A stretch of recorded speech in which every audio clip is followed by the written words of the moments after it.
Hello भाई, welcome to my channel राज ફઝલ 1490। આજે હું મધુબાલા બ્લાઉઝ કટિંગ લઈને આવ્યો છું અને સ્ટિચિંગ સાથે। તો આ રીતે મેં ડબલ ફોલમાં કપડું બિછાવી દીધું છે અને એમાં આગળ ને પાછળનો ભાગ સાથે જ રાખ્યો છે। આજે આ રીતે પહેલાં હું નીચે લાઇનિંગ કરી લઉં છું। આ રીતે ડબલ ફોલ મેં કરેલું છે કપડું, જોઈ શકો છો તમે। એટલે આ કપડામાં હૂક પાછળ આવશે, એટલે પાછળ હૂક આવે એટલા માટે આપણે આ રીતે કરી લેવાનું। આમાં બ્લાઉઝની જે લંબાઈ છે તે લંબાઈ સાથે આપણે 1.5 ઇંચનો વધારો આપીને આ રીતે કરવાનું છે અને આ રીતે 3નું ગળું લેવાનું છે આપણે। લંબાઈ પહેલાં મેં 1.5 ઇંચ કરી છે, પછી 3નું ગળું આપણે આ રીતે લેવાનું છે અને શોલ્ડર 4નો લઉં છું, કારણ કે આ 44 ચેસ્ટનો બ્લાઉઝ છે। એટલે આ રીતે આપણે ગળું 3 અને શોલ્ડર 4, મુંડો આપણે 6.5નો લઈ લઈએ। અહીંયામાં ચેસ્ટ મોટી હોવાથી આર્મ હોલ થોડો મોટો કરીશું આપણે। તો આ રીતે આપણે મધુબાલા બ્લાઉઝમાં હવે આ રીતે 44ની ચેસ્ટ છે, આ રીતે આપણે 11 મૂકીને 2 ઇંચનો વધારો આપવાનો છે અને કમરમાં પણ આપણે સેમ એ જ રીતે 38ની કમર છે, એ જ રીતે આપણે આમાં ખાલી 2 ઇંચનો જ વધારો આપવાનો છે। આમાં ટક્સ માટે વધારો છોડવાનો નથી આપણે। તો આ રીતે હું નિશાન કરું છું।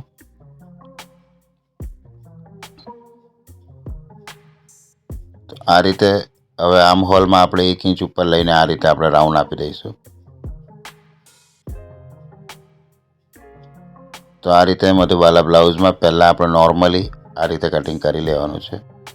હવે ગળાનો ભાગ છે તેમાં આપણે આ રીતે નિશાન કરીને ગળું આપણે જેટલું ડીપ રાખવું હોય 7, 7.5, તો આ રીતે મેં 7.5નું ગળું અહીંયા મૂક્યું છે, જોઈ શકો છો તમે।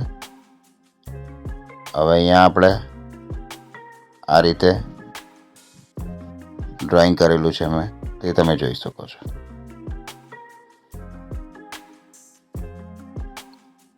આ રીતે મધુબાલા બ્લાઉઝમાં હવે આપણે આ રીતે મેજર લઈ બધું ચેક કરી લેવાનું છે પહેલાં તો આપણે। પછી આ રીતે ગળામાં આપણે વી આપવાનું છે, તો આ રીતે ગળામાં હું આ વી આપી દઉં છું। પછી નીચેથી આપણે યોગ જે છે મધુબાલા બ્લાઉઝનો એ 3 ઇંચ પર લેવાનો છે। તો આ રીતે 3 ઇંચ પર આપણે યોગ લઈ લીધો છે અમે।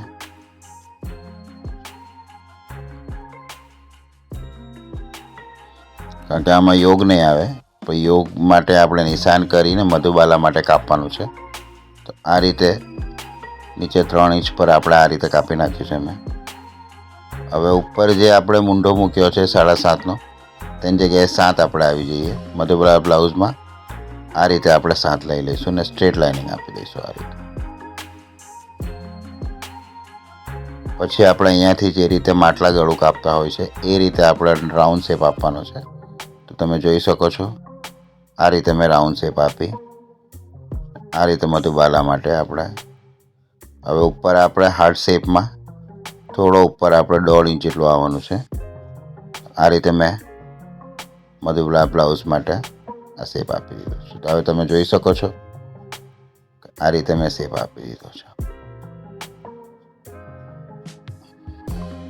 હવે આપણે કટિંગ કરશું આનું।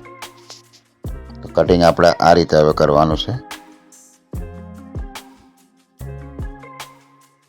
મને આશા છે કે તમને ગમશે આ કટિંગ અને સ્ટિચિંગ।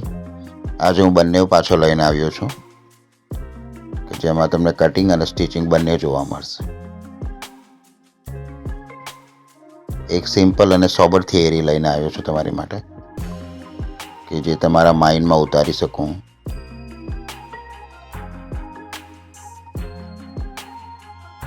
તો આ રીતે પહેલાં આપણે ગળાનો છેકો પાડવાનો છે।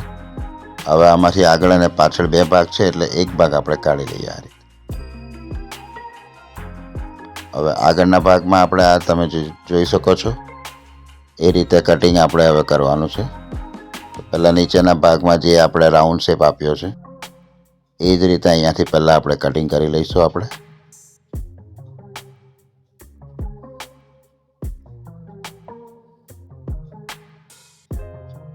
તો આ રીતે મેં આ કટિંગ કરી લીધું છે. આ ઉપર ગળાનો ભાગમાં જે આપણે વી આપ્યું છે એ રીતે આને વી કાપી લઈશું આપણે આ રીતે.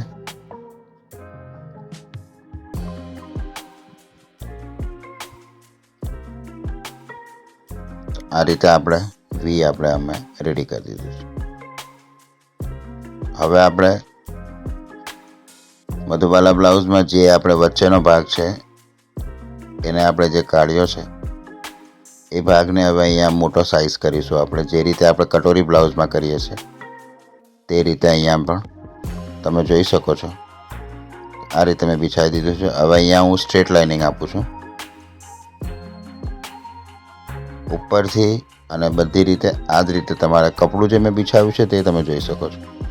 ઉપર પણ અડધો ઇંચ આમ વી આપવાનો છે, અને સાઈડમાં પણ એ જ રીતે. હવે અહીંયાથી 2 ઇંચનો વધારો મેં આપ્યો છે, જોઈ શકો છો તમે. આ રીતે 2 ઇંચનો વધારો આપી દેવાનો છે, અને ઉપર પણ અડધો ઇંચ જેટલો વધારો બહાર આપવાનો છે. તો આ રીતે આ ભાગ વધારે આ રીતે કાપી લઈશું.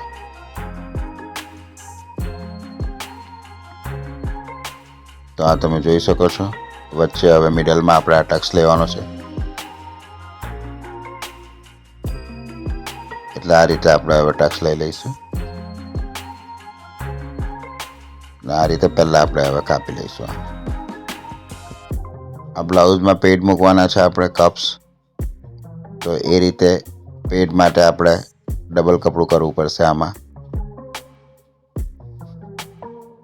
મેં કાપીને રેડી કરી લીધું છે. હવે મને આશા છે કે તમને ગમશે મારું આ કામ. તો લાઈક કરો, શેર કરો અને સબસ્ક્રાઈબ કરો, અને બેલ આઇકન દબાવવાનું ભૂલશો નહીં, જેથી કરીને અમારા નવા વિડીયો તમારા સુધી પહોંચાડી શકીએ.